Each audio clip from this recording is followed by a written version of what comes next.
Olá, Olá, delirantes apocalípticos! As senhoras, os senhores, estenheires e nem beires, bem-vindos ao Delírio Coletivo!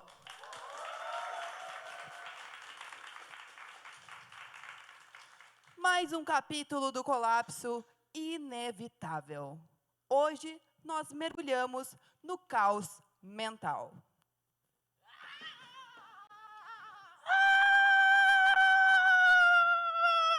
Mulher, eu tô muito nervosa. Amiga, calma, respira. Ó, sente o cheirinho da flor, sopra a velhinha, 3 vezes. Mas que flor e que velhinha! É uma metáfora. Exatamente, Perdão. amiga. Foi? Tá, eu tô me Vamos acalmando um aproveitar pouco. esse cenário que a gente tem aqui hoje. Verdade. Pra gente sentar. Porque sim, amiga. Me desculpa. Eu tava Não, muito tá tudo nervosa, certo. entrei na vibe, assim, uma vibe indescritível. Tá tudo bem entrar numa vibe indescritível, amiga. Isso aqui é o delírio coletivo. Eu tava delirando coletivamente com as vozes da minha cabeça, mas eu tô melhor. Então, amiga, isso aqui é um delírio coletivo. A gente pode surtar, a gente pode gritar, a gente pode enlouquecer. Mas a gente também pode aproveitar que é um programa para a gente poder falar sobre questões que nos afligem e também pensar estratégias para adiar o fim do mundo. E diante de tantas coisas que nos apresentam aí como fins de mundo, como é que fica a cabeça do palhaço? Será que está dando para reconstruir? Eu acho que a gente deveria destruir. Boa noite.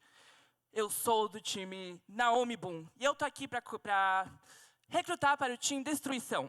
Você é da opinião de que a Terra já deu, que a humanidade já está assim, ó, acabando, que só deveria largar uma bomba aqui e destruir tudo? Pois eu concordo. E se você for de uma vibe mais legalzinha e acha que o planeta é muito bom para ficar aqui na mão dos seres humanos, quem ama deixa aí, por mais que a monogamia tente te convencer do contrário. Olha ela, eu acho que ela está aí metendo um recrutamento aí da rede de afetos. Inclusive, há boatos de que abriram 2 vagas, hein, galera? Abafa! Podem entrar em contato com o nosso saque. Digitem 1 para a Naomi e 2 para mim, tá bom? Mas vamos lembrar que aqui não é a casa da mãe Geni, né? Exatamente. Eu sou a dona Gigi. Boa, Que é Som, o meu boa, Som! esposo. Isso aqui é o delírio coletivo. E de que se trata, Naomi Lu? Então, o Delírio Coletivo é um programa, talk show, para a gente propor reflexões sobre como adiar o fim do mundo, e se não der para adiar, como viver esse fim de uma forma mais respeitosa, menos danosa, e sempre com uma lacradinha para ficar esperto, não é mesmo? Tem que se ligar. E já que todos nós já imaginamos o mundo se acabando, que nem uma certa pessoa no carnaval... Abafa parte 2. Quem viu, se viu, vamos abafar mesmo. Enfim, fica bem fácil a gente pirar pensando nos fins de mundo.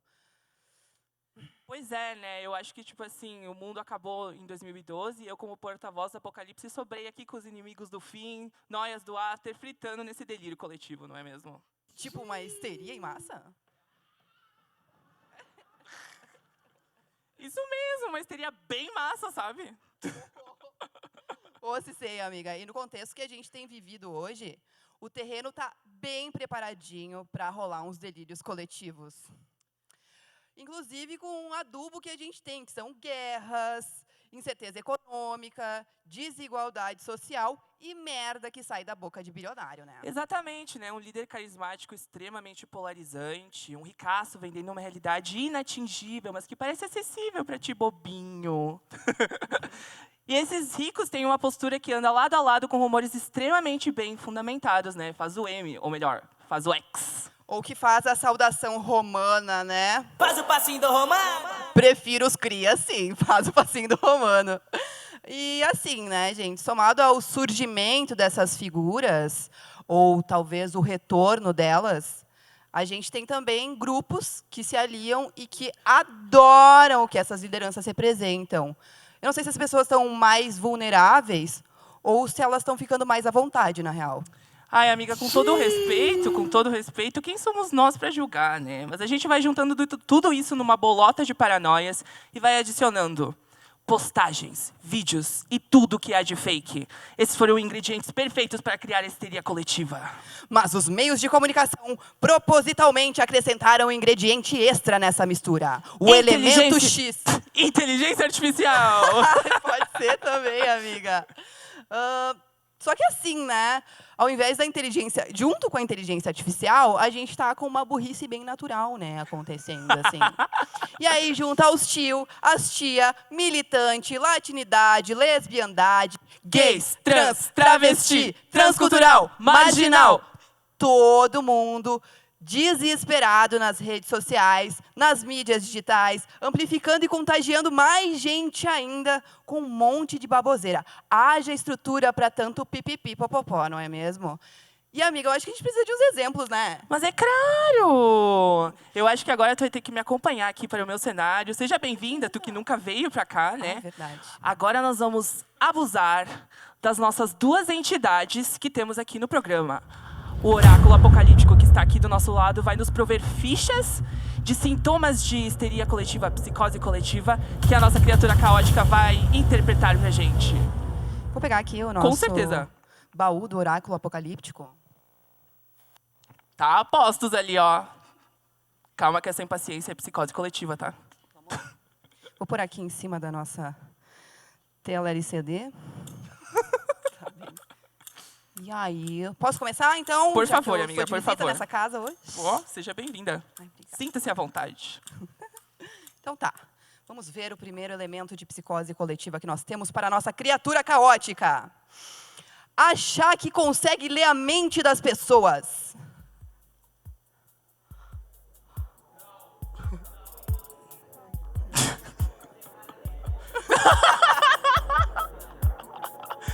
Cansou? Vou tirar outra, hein? Vamos ver. Achar que está derretendo?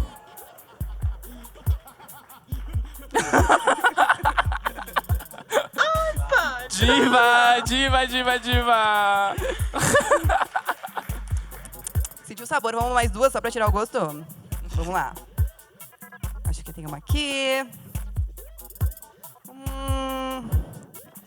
Eu gosto desse recorte, é bem, olha só, bem artístico, né? Achar que consegue se comunicar com aliens.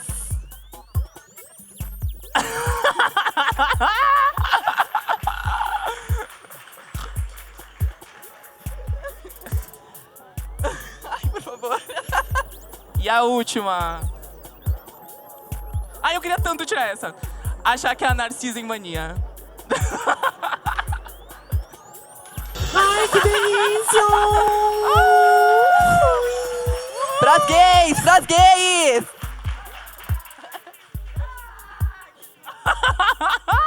Palmas pra criatura caótica, gente! E esse foi o nosso quadro Você Foi Contaminoiado. Estão se sentindo contaminoiados, galera? Pois vamos tirar um pouquinho desse gostinho agora com a nossa convidada, que é uma artista multidisciplinar, educadora social e diretora artística cuja trajetória une arte, ativismo e inclusão. Bailarina premiada, pesquisadora de gênero e criadora do aclamado projeto Black Power, Minha Herança e Meu Legado, ela transforma palcos e comunidades com sua potência criativa. Travesti e mulher trans, ela é uma das vozes mais inspiradoras da cena cultural brasileira, rompendo barreiras e celebrando identidades com coragem e beleza. Seja bem-vinda, Maria Lilith!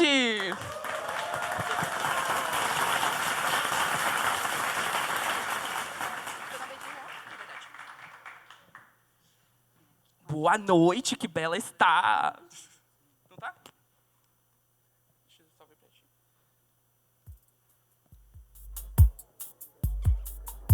E aí, problemas técnicos.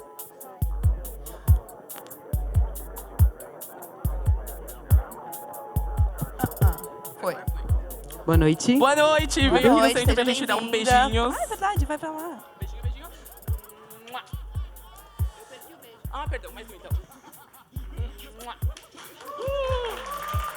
Bom, gente, pra quem tá aqui é o Marinheiro de Primeira Viagem. A conversa ela acontece em 3 atos. O primeiro ato é comigo e com a Maria Lilith apenas. E a nossa Poli irá nos deixar, infelizmente. Mas ela vai dar o ar de sua desgraça no segundo ato. Pode ir, Poli. E nós viemos aqui para o meu cenário. Você se sente ali e eu sento aqui. Boa noite, Maria Lilith. Boa noite. Que bom te ter aqui. Eu tô muito feliz Prazer de é finalmente meu. te ver. Que, assim, eu sempre ouço teu nome falar na cena e, tipo, nunca consigo pegar algum espetáculo teu, alguma apresentação tua. E, assim, é um nome muito forte, extremamente forte. E eu queria muito saber qual é a origem dele. Teu nome, Maria Lilith. Então, a escolha do meu nome vem muito das dores que eu sofri. Então, eu pensei em ressignificar isso. Eu venho de uma família onde meu pai é pastor.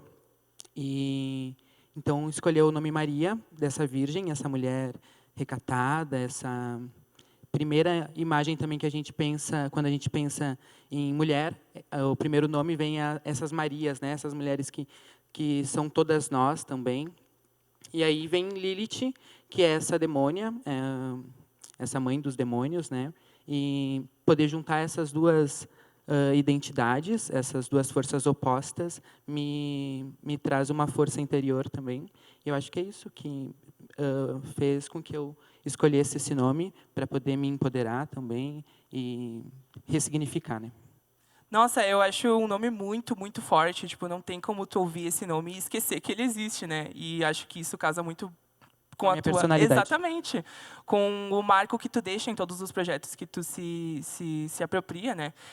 E da onde é que vem toda essa tua jornada com a dança, principalmente, e com todos os formatos de arte que tu propõe?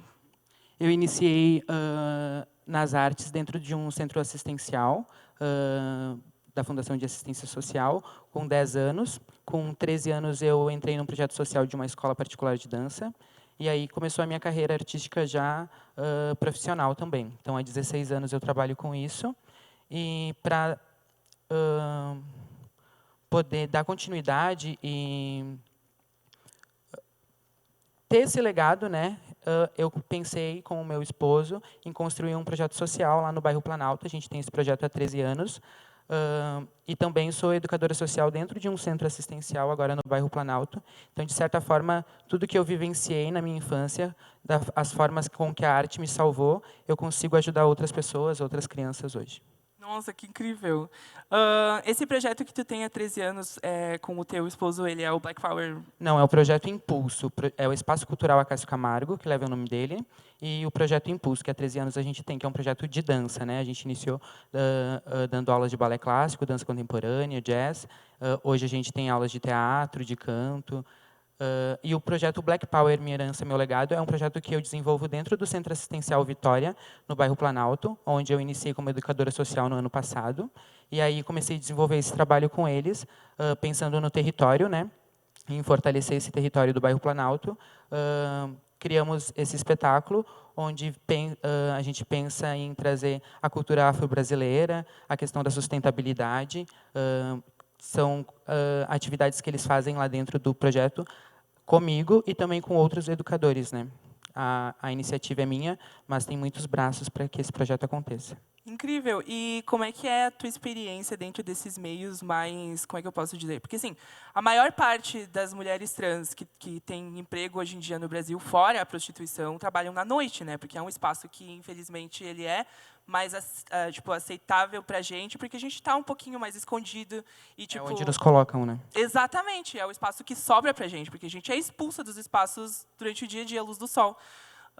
E eu queria muito saber qual é a tua experiência trabalhando principalmente com crianças, quais são as coisas boas e ruins que saem dessa experiência.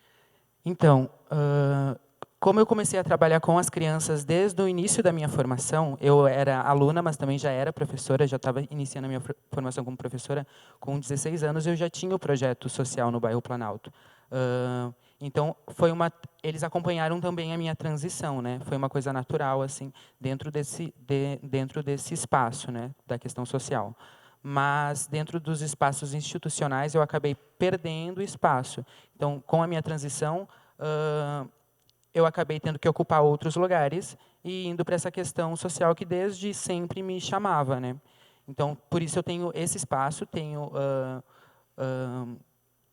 como posso dizer, as pessoas entendem a importância do meu trabalho nesses lugares e consigo dar continuidade no que eu acredito. Sim, os espaços da noite também foram lugares que eu ocupei por um tempo, no início da minha transição, principalmente, mas foram espaços que não contemplavam todas as minhas questões. E mesmo a arte sendo um lugar onde a gente pensa que é um lugar de liberdade, ele foi um lugar onde me restringiu muito, né? Porque, de certa forma, quando eu era um menino, um bailarino, eu tinha muito mais abertura nos espaços. Por quê? Porque o corpo de um menino na dança, no balé clássico, ele é escasso, né? Então, eu tinha muitas possibilidades nos espaços. Além pelas questões de eu ter as habilidades para isso, né? Eu tinha portas muito mais abertas. Quando eu fiz a transição, essas portas começaram a se fechar e eu tive que buscar espaço em outros lugares, assim.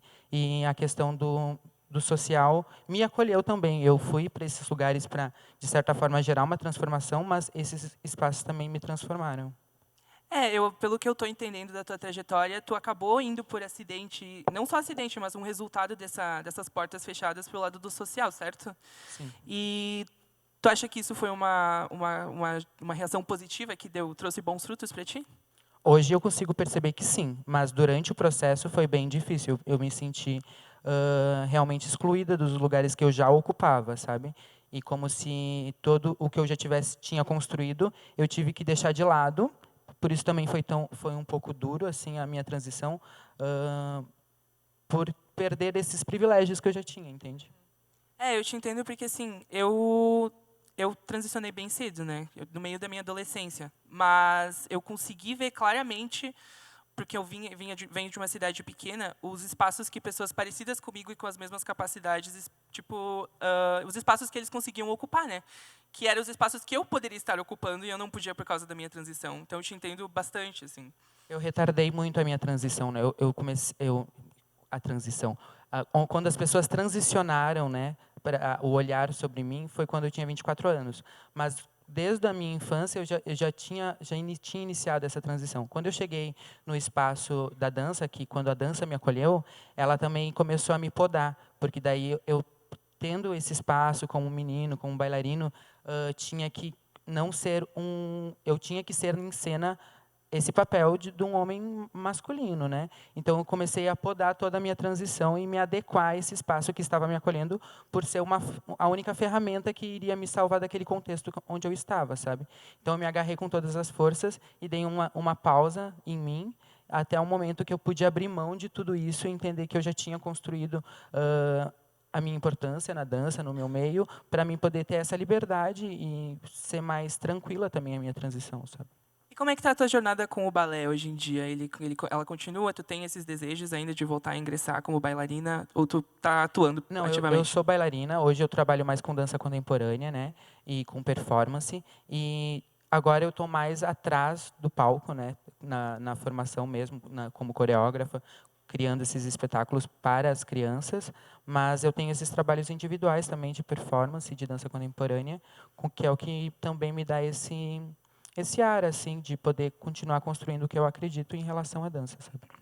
E falando em coisas que a gente acredita, né? Hoje o tema do nosso episódio é psicose coletiva, não sei se tu percebeu, né? Tem uma histeria bem massa aqui acontecendo. Eu queria saber como é que é para ti, pensando num cenário que a gente está vivendo hoje em dia, né? Que é o fato de que está havendo uma histeria em massa sobre corpos trans, né? Tipo, os veículos de direita estão usando bastante da nossa identidade para causar pânico nas pessoas e conseguir poder político, né? Eu queria saber que opiniões tu tem em relação a isso, como isso te assusta, como tu combate isso no teu dia a dia e etc. Então, acho que somos menos de 2% da população mundial e acho que é realmente um escândalo que estão fazendo, né?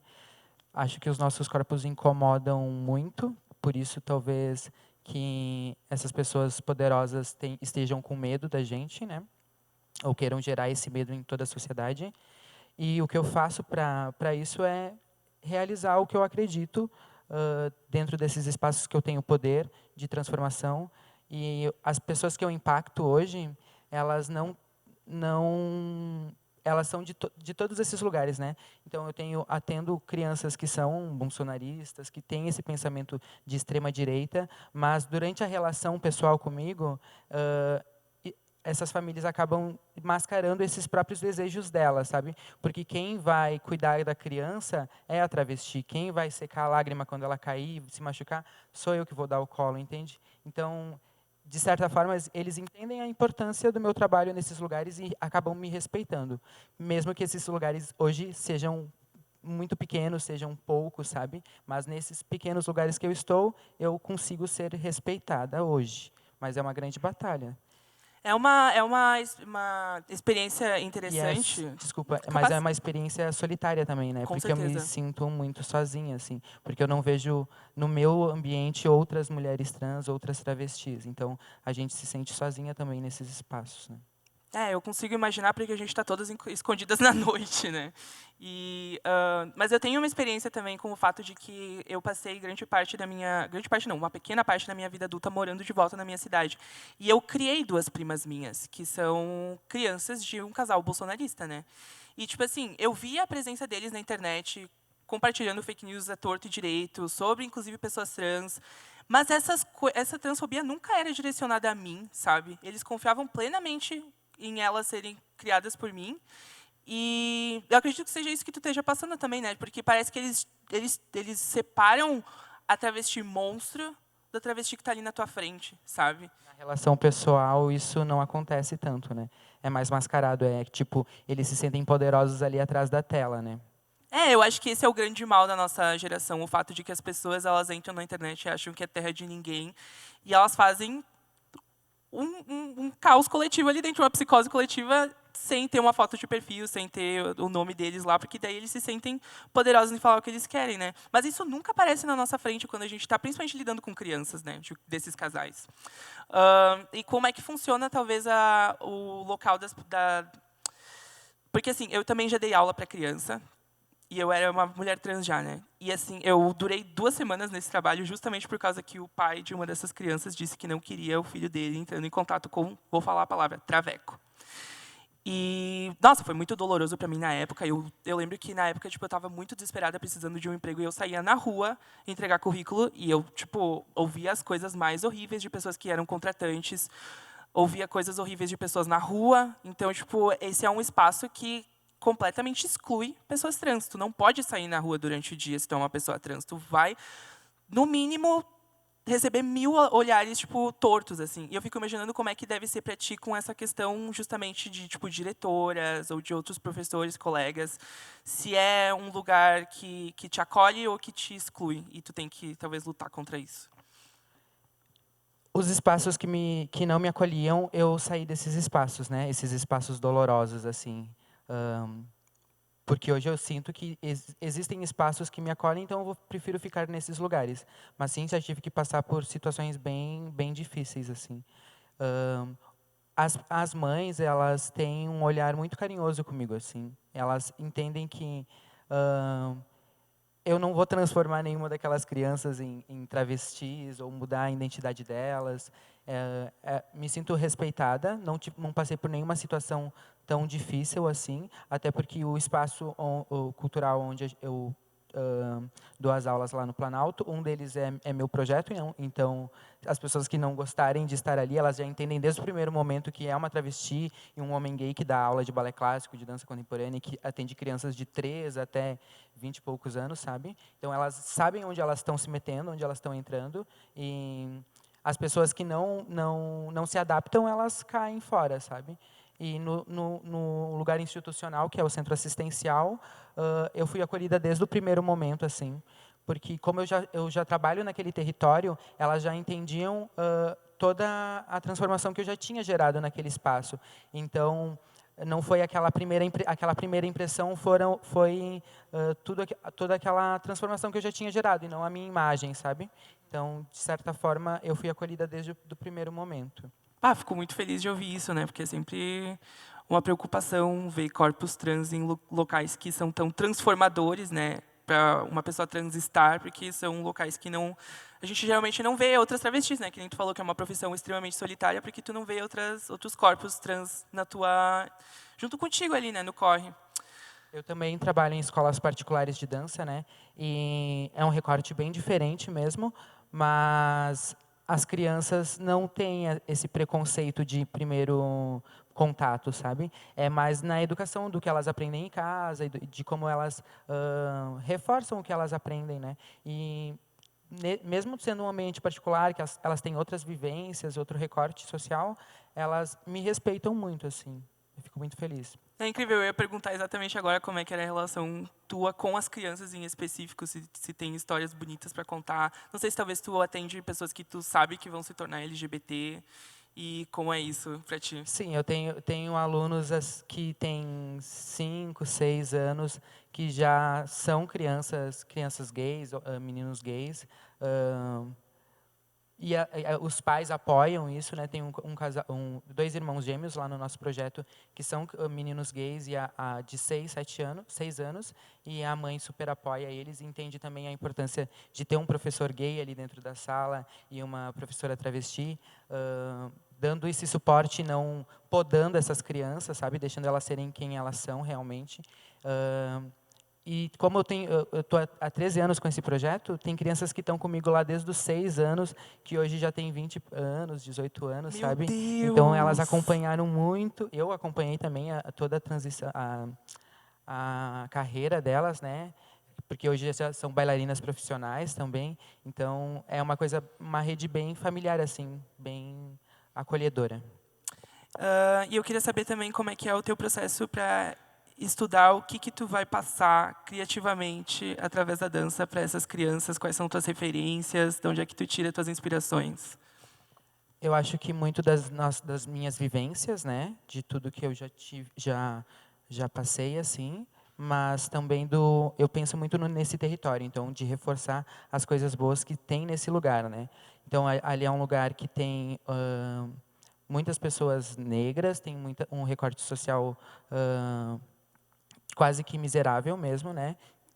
De vulnerabilidades além da questão do dinheiro, de afeto também. E então eu penso em trazer luz para esses lugares e empoderar essas crianças. O projeto Black Power é um trabalho afrocentrado, assim. Então, mesmo as crianças brancas, elas estão fazendo pesquisa sobre isso, pensando, estudando os pensadores brasileiros que falam sobre isso, pensando sustentabilidade também, porque ali tem as crianças utilizam o bazar solidário que tem para a aquisição de roupas, né? Então elas também já estão pensando figurinos através desses bazares, pensando em como reforçar aquele lugar, aquele território, sem precisar se deslocar para a região central, sabe? Que aquele espaço tenha todos as ferramentas para eles poderem existir ali dentro, sabe? Como a gente vê nos grandes centros, assim, em São Paulo, no Rio de Janeiro, dentro da favela já as pessoas não precisam nem sair daquele território porque ela se autossustenta, né? Eu acredito que seja um espaço muito mais confortável para eles conseguirem transitar e serem eles mesmos, eu acredito, né? E principalmente as pessoas que são LGBTs e são desses espaços, elas se sentem duplamente excluídas, eu acredito, né? Principalmente numa região central, onde tem tanta gente que não se depara com esse tipo de realidade, né? Eu acho muito bonito que todo o teu modus operandi ele vai ao redor de tipo realmente ir atrás da sociedade e mudar ela.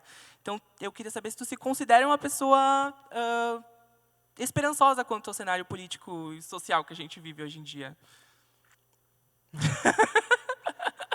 Não, eu acho que a esperança é uma coisa parece que é tão longe, né?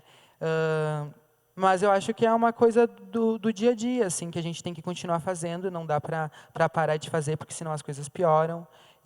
Eu entendo que tudo é uma construção a longo prazo, que talvez essas crianças não entendam essa transformação que eu estou gerando, ou esses conhecimentos que eu estou tentando colocar para elas, mas daqui 10, 15 anos elas olhem para trás e pensem de uma forma diferente, sabe? Elas sejam outras pessoas, assim, que talvez elas nem sejam artistas, né? Nem sejam bailarinas, mas que elas sejam pessoas pensantes. E tu trouxe esse prazo aqui de 10 a 15 anos. O nosso programa fala bastante sobre Apocalipse, né? E a gente tem cenários apocalípticos que a gente trouxe para o programa que a gente imagina que vai acontecer. Não a gente, cientistas falam que vai acontecer tipo, daqui a 3, 4 anos, sabe? Como é que fica teu pensamento em relação a tanto a tua existência quanto a existência dessas crianças que tu trabalha com? Tipo, vamos supor, se a gente estivesse num cenário apocalíptico agora, qual seria a tua primeira ação em relação... levando em conta todas essas questões? Nossa. Para mim, eu acho que já acabou, né, mesmo, né? A gente está vivendo o after. Então, eu acho que é seguir, assim. Não tem uma válvula de emergência, sabe? Agora precisamos mudar o nosso modo e fazer de uma forma completamente diferente, porque eu acho que essa é uma construção diária. Não vai ser uma data, um momento que a gente vai virar uma chave. Eu acho que, se isso fosse acontecer, já tem que ser uma construção mesmo, né? Sim, não tem nada de imediato que a gente possa fazer para Não. retardar o que está acontecendo, Não. né? Infelizmente. Bom, falando no que está acontecendo, a gente vai trazer agora o público para as nossas interações, né? Cadê a criatura caótica?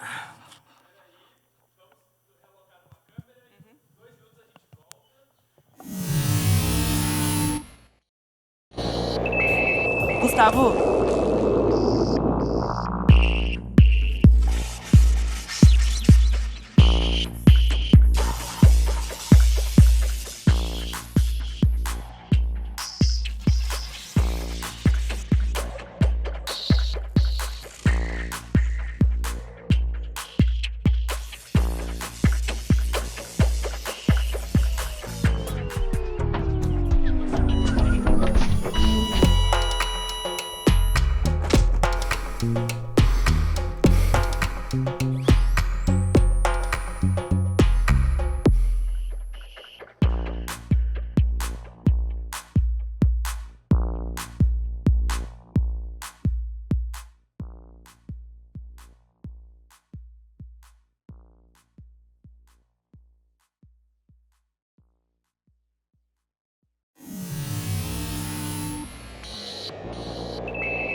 Então, galera, agora a gente vai trazer o público para nossa conversa aqui com a Maria Lilith. E eu tenho que achar a criatura caótica, onde é que ela tá?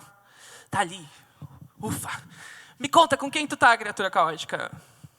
Com a Cláudia. Oh, Cláudia! Boa noite! Boa noite. Que rosto lindo, nunca tinha te visto. Obrigada. Me conta, Cláudia, qual é a característica sua que mais te comprometeria no apocalipse? Putz.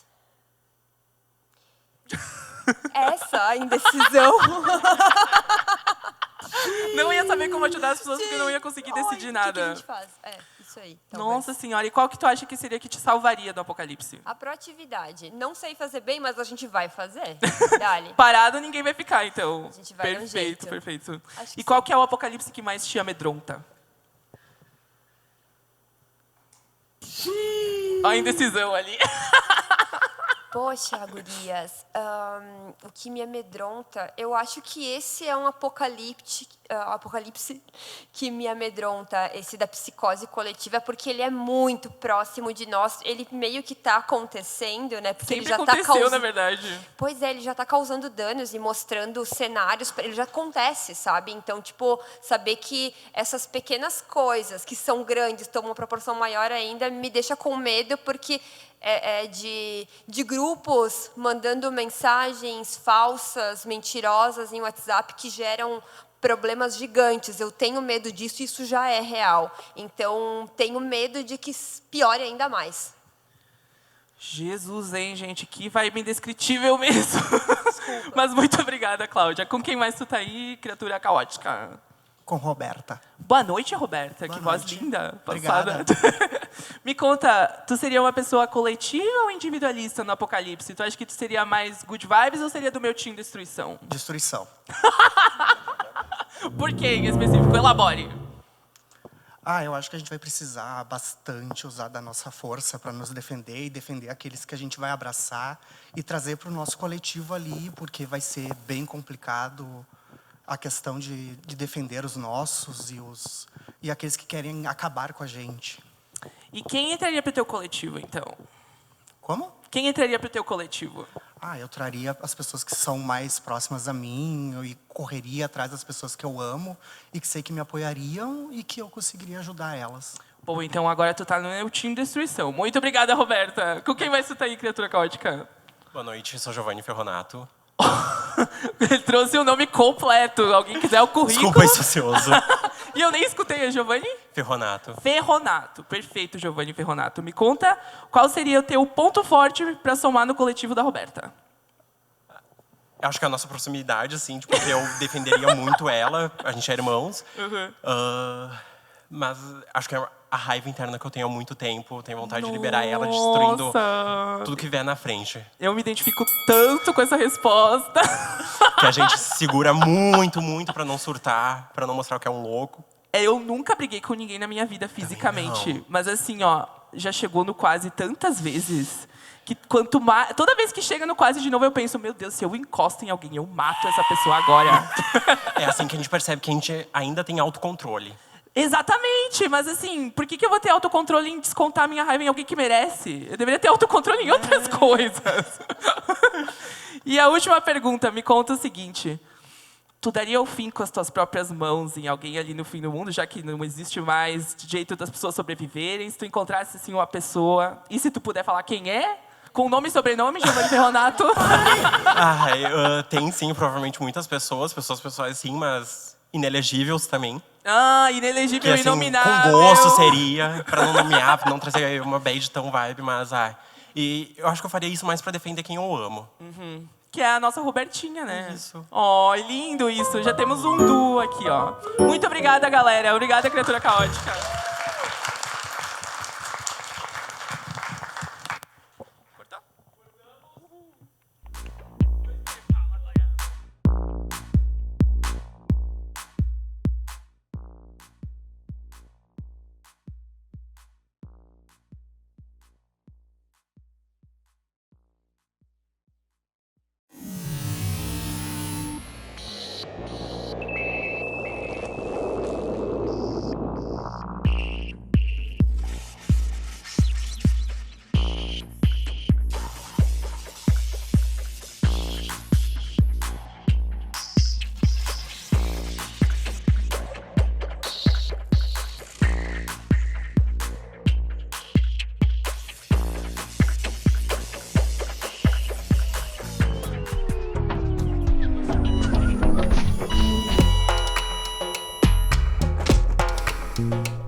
Voltamos aqui com Maria Lilith, agora é comigo. E eu gostaria de trazer, então, para a gente recapitular, que nós estamos falando hoje sobre psicose coletiva, que por mais que pareça um nome bonito e conceitual, é algo que já aconteceu antes e vem acontecendo, né? Então, trazendo assim um pouco desse esboço do que é psicose coletiva, a gente tem bem recente uma psicose que aconteceu ano passado, assim, que foi o 8 de janeiro no Brasil. E aí, quando a gente estava pensando as questões e tal, a gente lembrou de tantos outros surtos coletivos que eles não acabaram com a humanidade, mas eles trouxeram muitas pioras sociais, assim, algumas transformações depois disso. Então, trazendo essa questão, Lilith, eu queria ver contigo, né, dessa psicose coletiva, que também gerou a caça às bruxas, né, em outros tempos. O que tu acha que uma crise dessa nos ensina sobre a humanidade?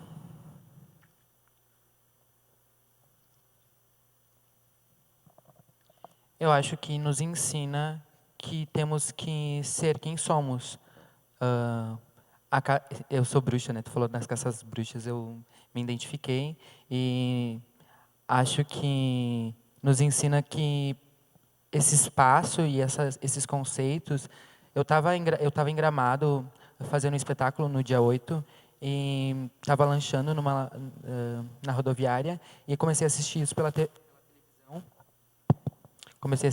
televisão e foi realmente assustador, assim, né? Eu achei que isso fosse se espalhar pelo Brasil inteiro e que talvez não chegasse em casa naquele dia, né?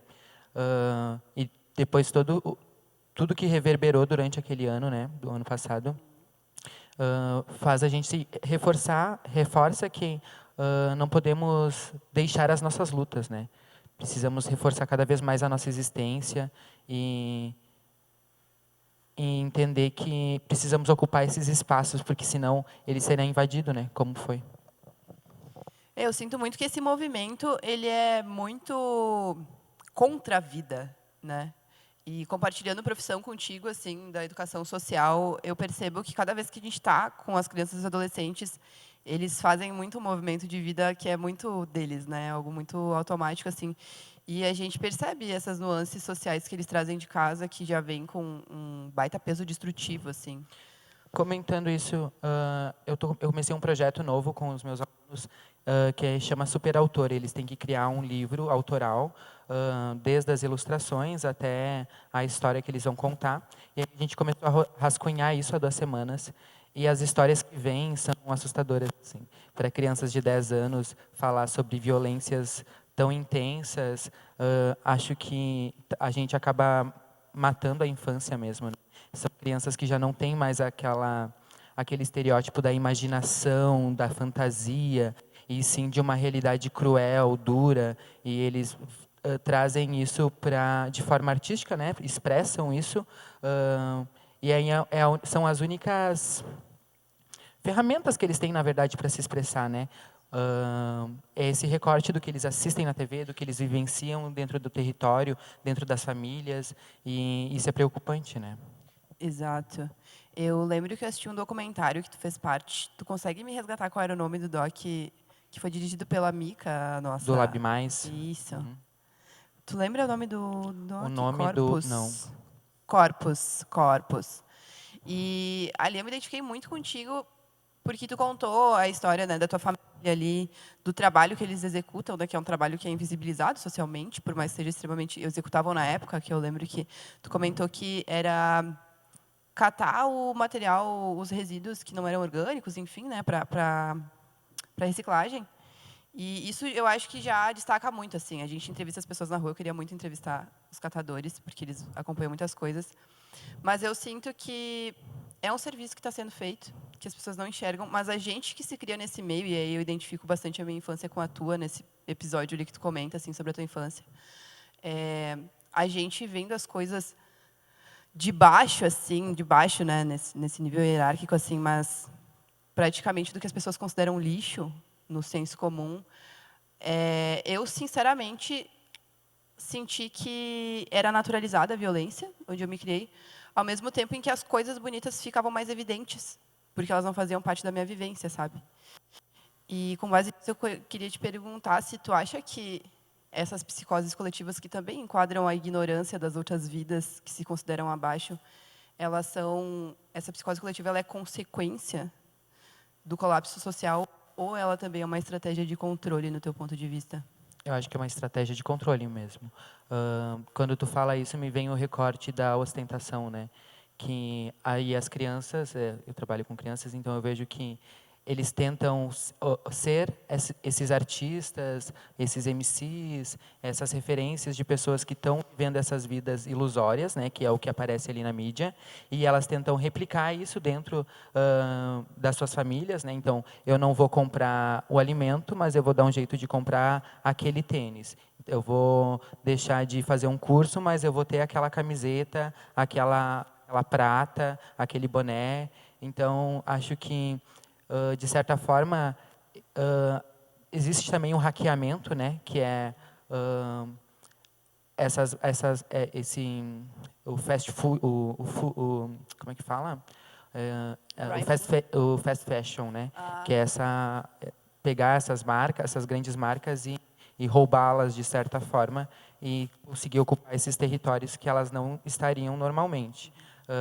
Mas também acaba fazendo com que as pessoas desse território sintam uma necessidade de ter essas roupas, ter esses carros, ter essa vida de luxo que não é possível, né? Então, é uma grande ilusão e, de certa forma, também existe um hackeamento, mas é uma linha tênue, né? Nossa, isso me traz bastante. Eu gosto de funk, né? Vocês estavam falando antes de trabalhar à noite e tal. Eu gosto de estudar o funk, assim, a gente percebe que tem rolado esse hackeamento que tu traz, assim, de tirar das pessoas de que isso é uma manifestação ignorante, isso é uma manifestação do que é vulgar. E tem trazido bem para um ponto de tipo, meu, isso é música, isso está sendo produzido por várias mãos, isso está sendo pensado. E é...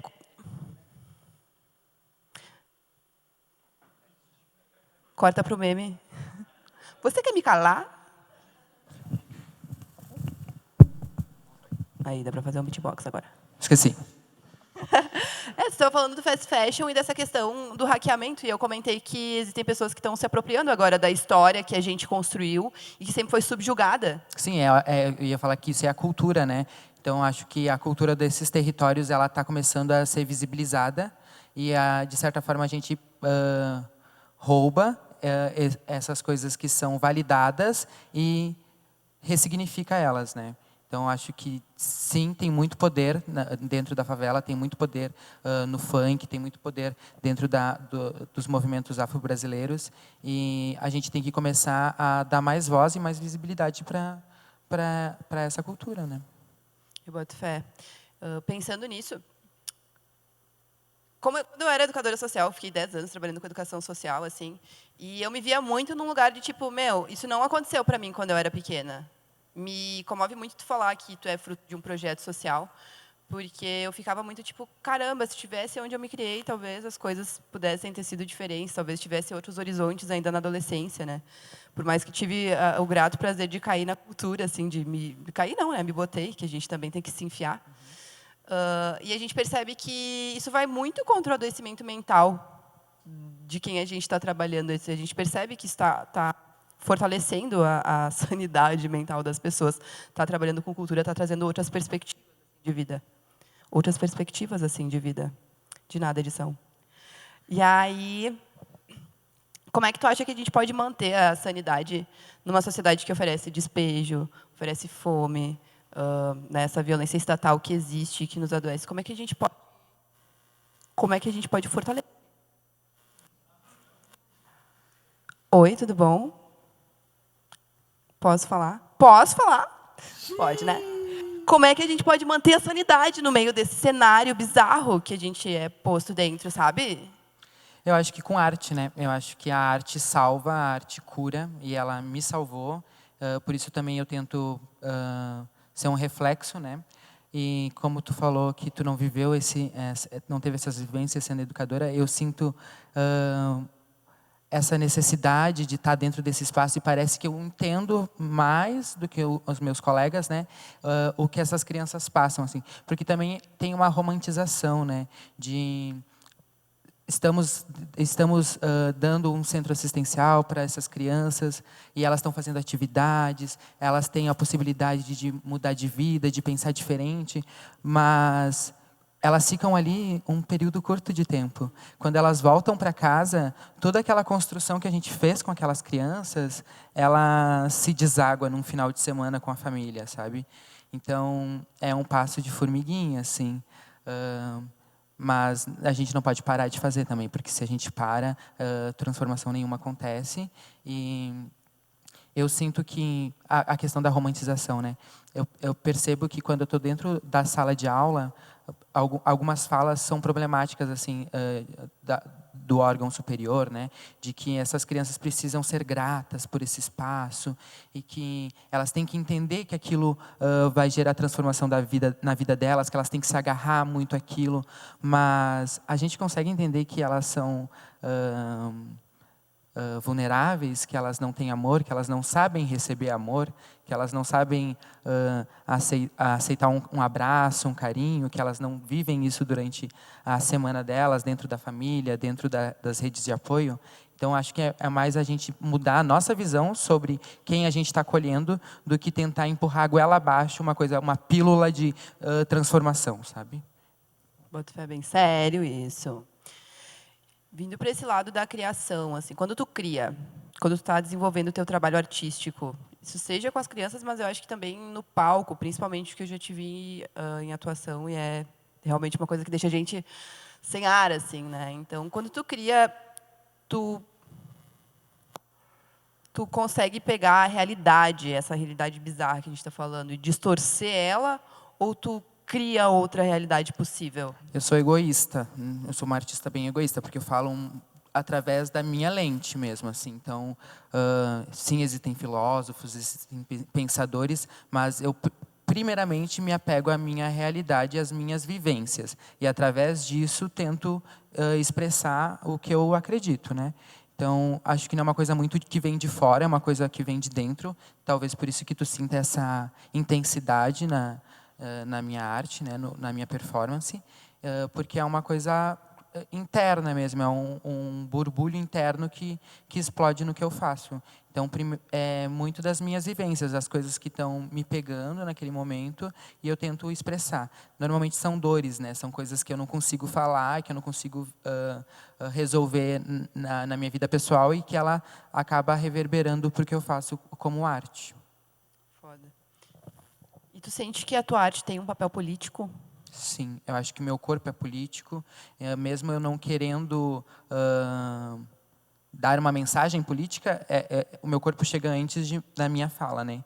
Então, sim, sou um corpo político, sou uma pessoa política, mesmo não sendo uma filósofa, uma acadêmica que fale sobre isso. Militante, uma militante, enfim. é. E tu fala que tu trabalha de uma forma egoísta, né? Mas o trabalho que tu faz, ele é bem de um coletivo. Por mais que a gente saiba que não existe esse romantismo, né? No dia a dia as coisas são mais sérias e mais duras até. Pensando nesse sentido, assim, né? Em meio a tanto delírio, a tantas formas de a gente se organizar, como é que tu vê que formas de organização, de cuidado, de criação, que tu vê que podem romper com esse ciclo que tu traz aqui, né, do que acontece nas casas e tal, como é que tu te utiliza desse formato de organização, de cuidado, de criação com as crianças? Eu faço uma pesquisa anterior, né? Por exemplo, o que eu estou trabalhando com eles do Black Power, eu fiz uma pesquisa prévia, assim, dos temas que eu queria abordar sobre afro-brasilidade, trago essas ideias para eles, e aí eles, com autonomia, me trazem o que eles querem abordar dentro disso.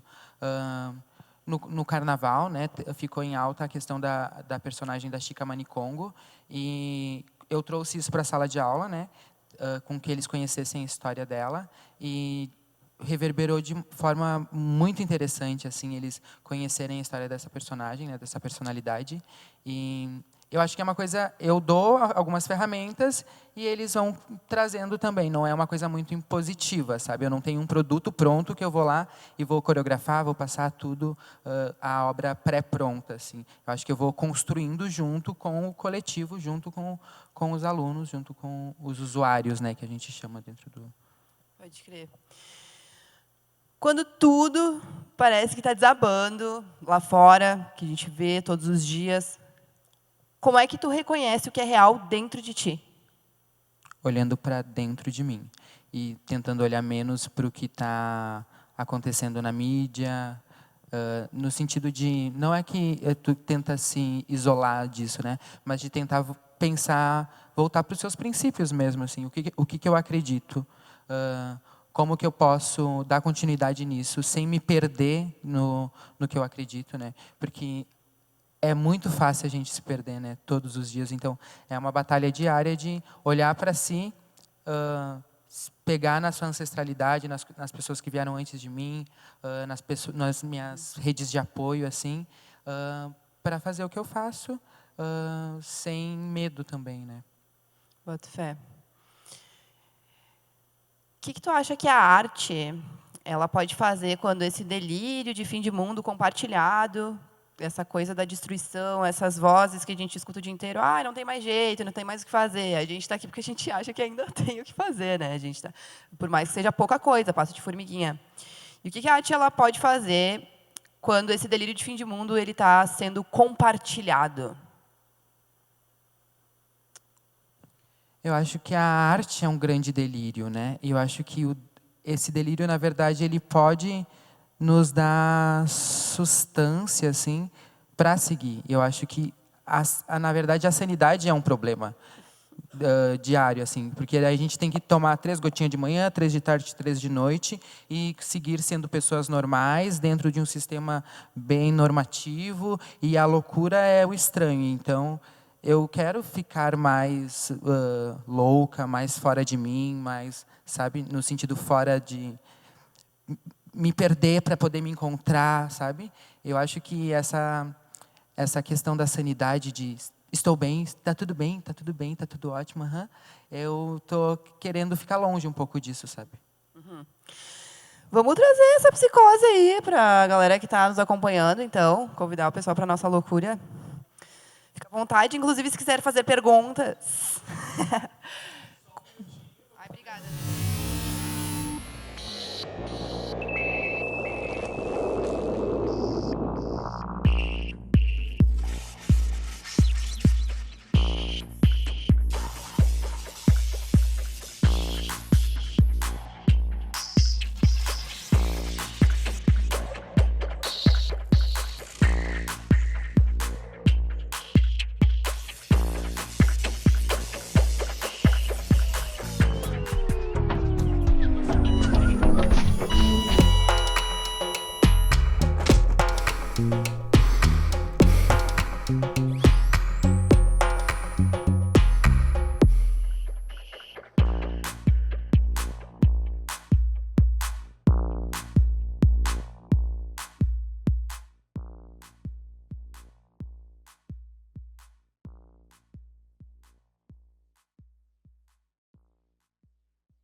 Então, criatura caótica, com quem estamos hoje? Oi, meu nome é Virgínia. Tudo bem, Virgínia? Tudo bem? Vivendo essa psicose coletiva com a gente hoje, tá bem? Sim, sobrevivendo. A gente está entre os nossos, né? Por enquanto, tá bom. É isso, Dá para tá bom. viver essa loucura. Então, eu vou te trazer algumas perguntinhas aqui de fim de mundo para te acompanhar a gente, ver se a gente vai fazer esse acampamento juntas, Virginia. Diz para nós aí, tu já imaginou um cenário apocalíptico? Eu não sei. Eu sinto que a gente sempre tem uma ideia um pouco apocalíptica, meio de Last of Us, assim, né? Mas eu acho que desde o último que eu vi no último Delírio, parece que a gente já é o que a gente já está vivendo, né? Então meio que é isso. E como é que tu imagina um fim de mundo se é isso? Tu já tá, tipo, tu consegue construir algo imaginativo ou é super, super real, assim, material isso pra ti? Nossa, difícil. Irineu, você não sabe nem eu. Eu não sei, é isso. Eu ainda tenho muito essa ideia de ser uma coisa meio plantas no concreto e concreto caindo e não ter nem quase nada de vida humana e tudo mais. E é difícil desvincular dessa ideia, eu acho, dessa imagem. Pode crer. Sabe que eu gosto muito de ruínas, né? Gosto muito de ruínas. Sempre que eu tô viajando, eu gosto de parar. As pessoas querem parar nos pontos turísticos, eu quero parar nas casas destruídas, assim, para ver. Porque me traz muito uma sensação de esperança ver as plantas subvertendo o concreto, assim, e abrigando bichinhos. E a gente não é nada, no final das contas. Sim. E se pudesse ficar só... Que delícia!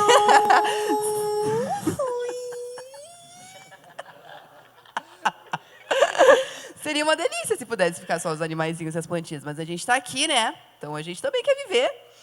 Mais uma para a gente, então, se encaminhar. Dá para a gente se preparar para um apocalipse, Virginia? Dá, total. Acho que principalmente junto com as pessoas que a gente ama, sabe? E junto com quem a gente acha que faz sentido estar com a gente. Acho que é isso que, enfim, nos faz sentir seguro de alguma forma. É isso que a gente está tentando fazer uma misturinha aqui. Tá no... Primeiro. Primeiro é no tamperinho, ó. Então tá, muito obrigada pela sua contribuição.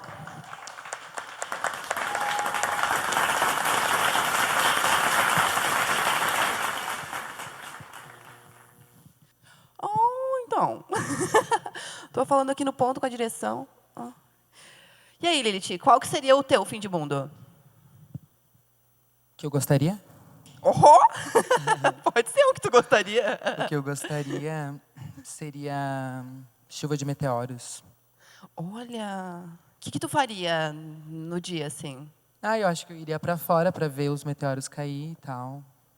Tipo, eu acho que eu ia aproveitar, sabe? Não aquela fugir em nada, tipo, aproveitar aquele momento, viver o presente. Bota fé, até porque a gente não tem o bunker, né? Não. Tu sabe que tem um seriado na... Tem um seriado na Netflix que é Carol e o Fim do Mundo.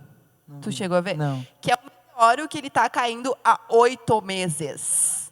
Então, assim, as pessoas enlouqueceram, tipo, os idosos estão andando pelados por aí, inclusive os pais dela, eles são um casal de idosos, ela é uma senhora de meia idade, assim, eles são um casal de idosos que eles se tornaram totalmente libertários. Então, eles são casados com o enfermeiro deles, assim, que é um armário gigante, eles andam de cadeirinha de rodas, peladinhos, assim, é uma loucura. As pessoas vão viajar pelo mundo, porque aquele meteoro está há 8 meses olhando, eu acho que é 8 meses, e vindo, assim, há muito tempo. Vamos então, fazer tudo o que pudermos fazer nesses loucos. últimos 8 meses. Só que a Carol, ela só quer trabalhar.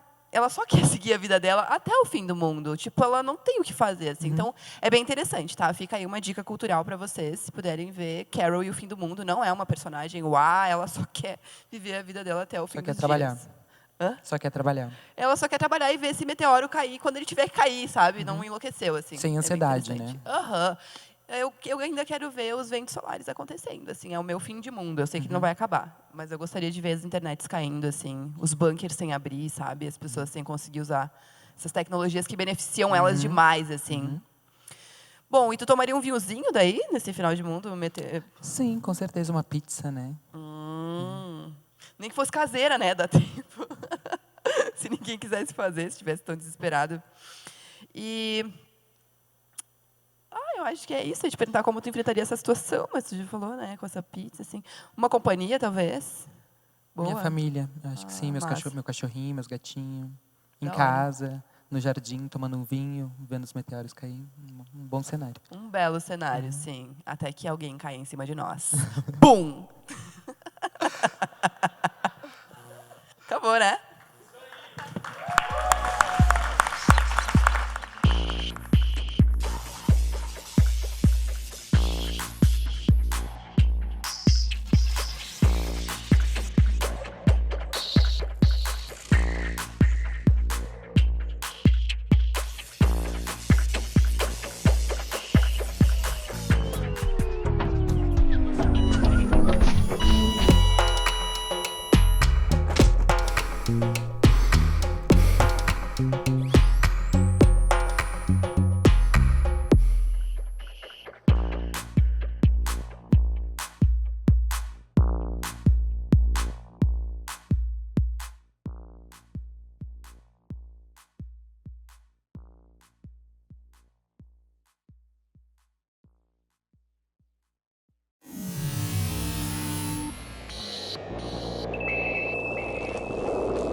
Como de praxe, então, nós voltamos no nosso último bloco, as duas juntas apocalípticas, para encerrar as nossas questions e para estar juntinhas aqui com a Maria Lilith agora no encerramento, né?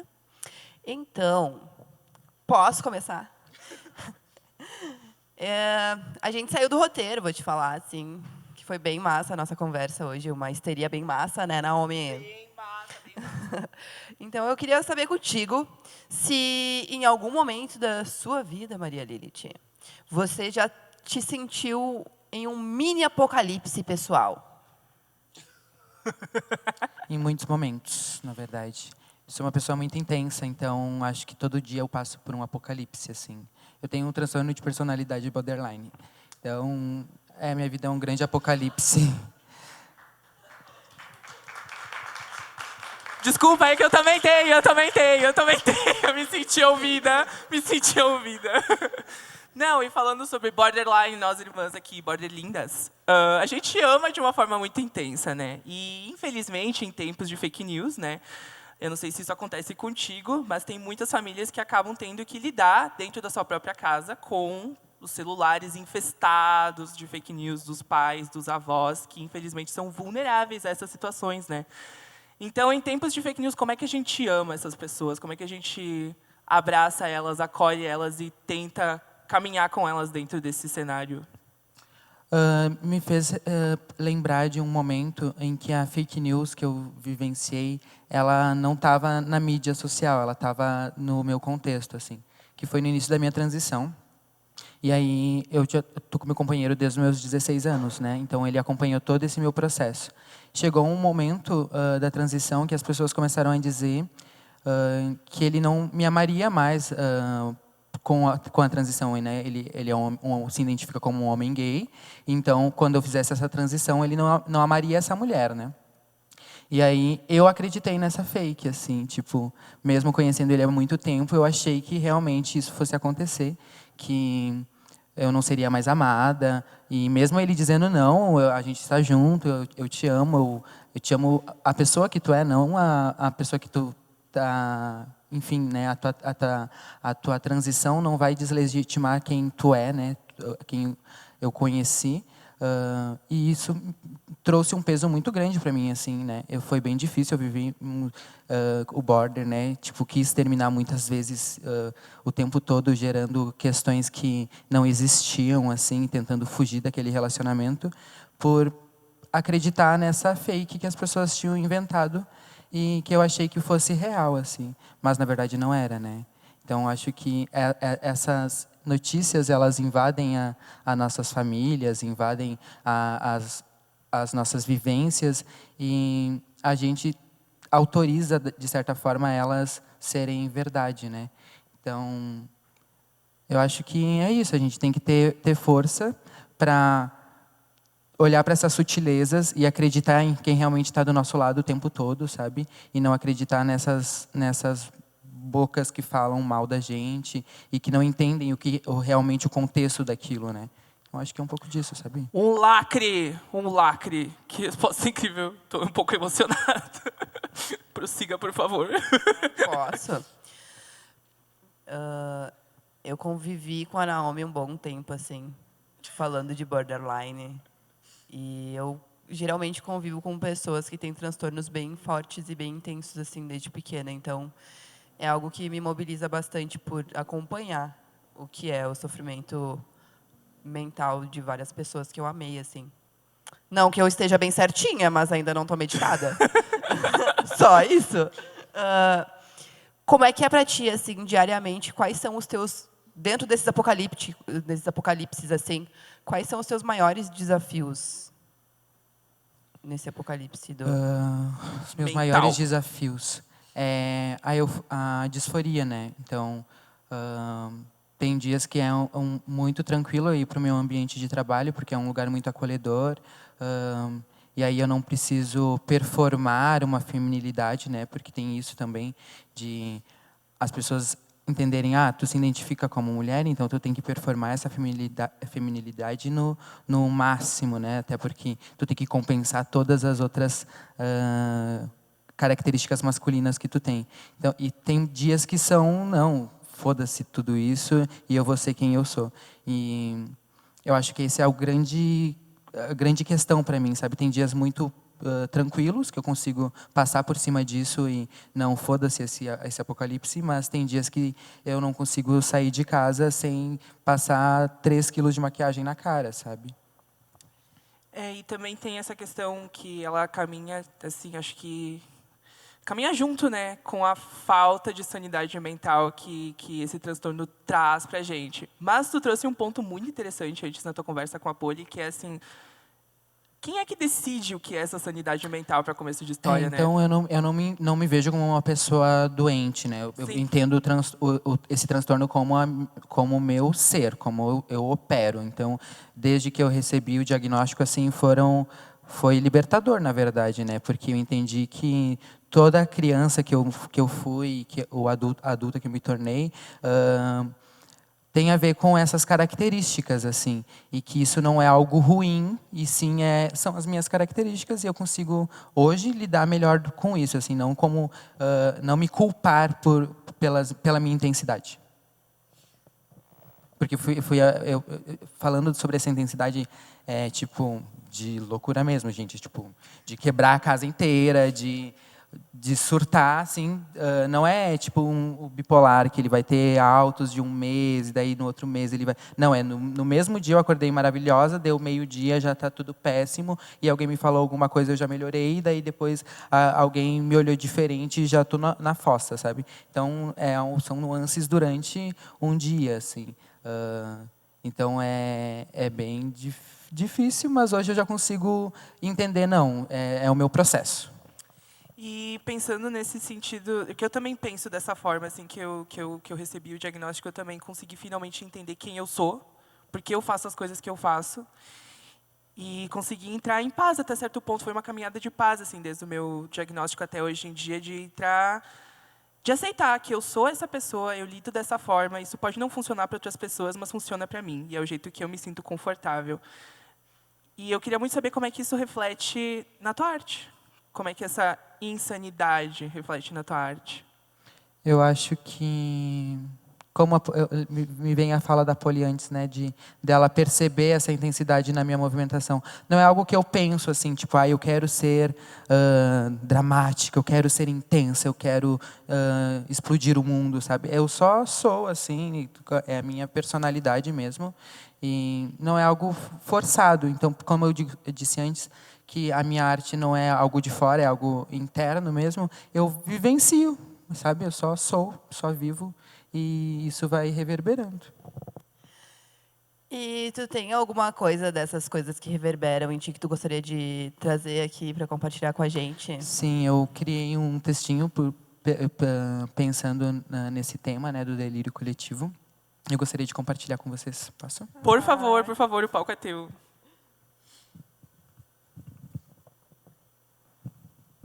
Vamos lá. A realidade é uma ficção coletiva. Mas o que acontece quando essa ficção se quebra?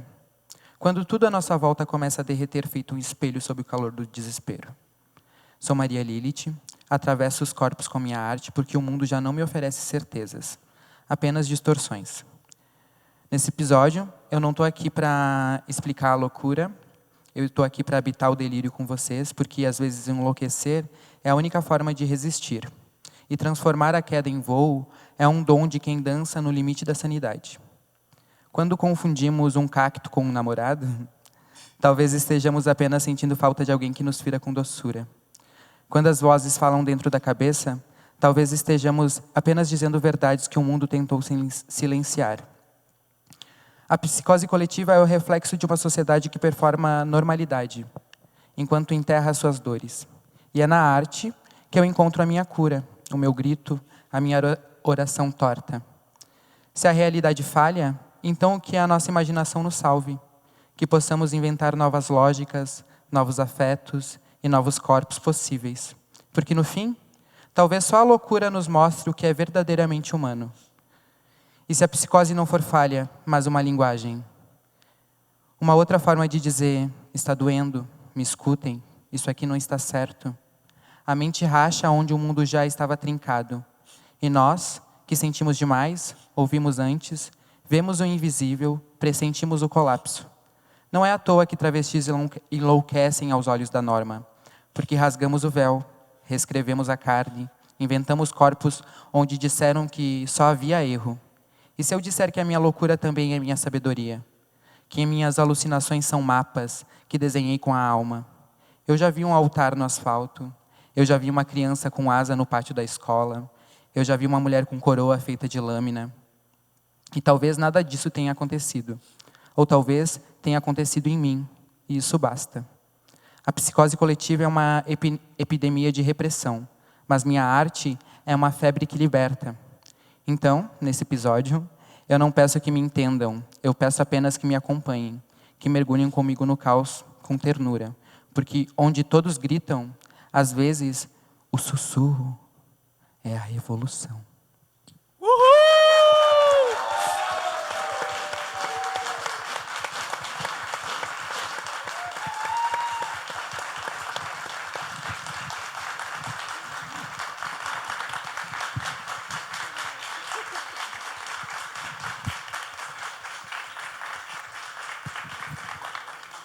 Bateu forte, né, gente? Bateu forte. É, né, gata? Que vibe indescritível.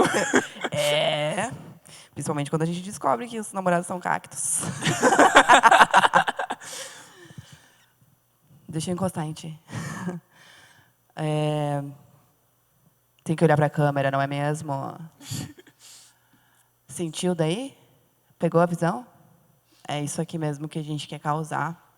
E a gente não consegue causar sozinho nunca. Sozinhas. Porque esse é um programa de mulheres.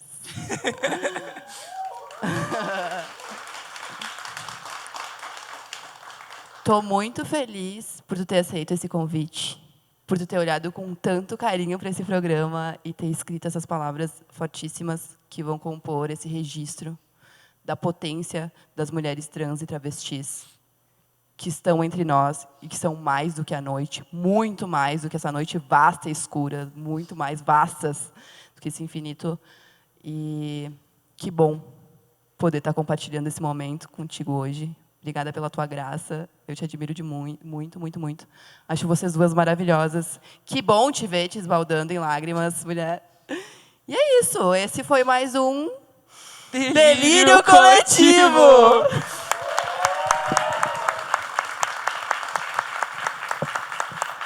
Eu só consigo dizer obrigada agora. Eu só consigo dizer isso. Eu que Foram agradeço. lindas palavras. Muito obrigada. É, gata. Termina aí, por favor. Agora nós vamos para a praxe, né? Ai, cuidado. Vamos para os agradecimentos finais, pode ser? Então, hoje...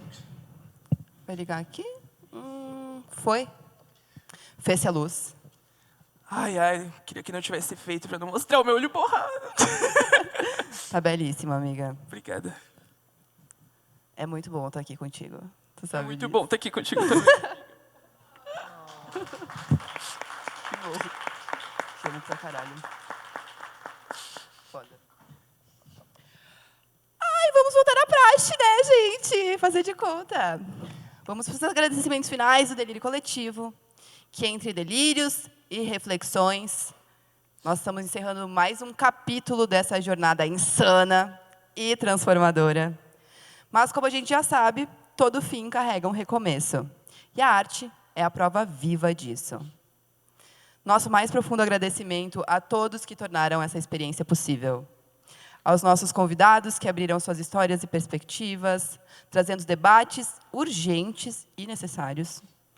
A essa plateia vibrante, que não apenas assistiu e fez parte, inclusive, desse delírio coletivo.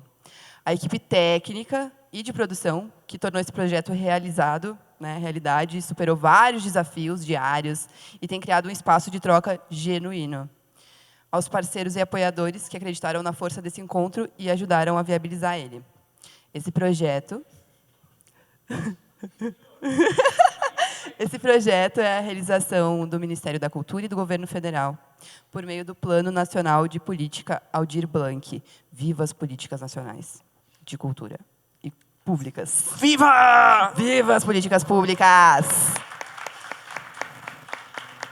Temos como apoio, então, o Centro Universitário da Serra Gaúcha, FSG, a Level Cult, hoje o Ordovás, a Prefeitura de Caxias do Sul, por meio da Secretaria Municipal de Cultura. Seguimos juntos, questionando e provocando e reinventando o mundo, porque, independentemente do caos, a vida sempre encontra um jeito de acontecer. E até os próximos episódios de Delírio Coletivo!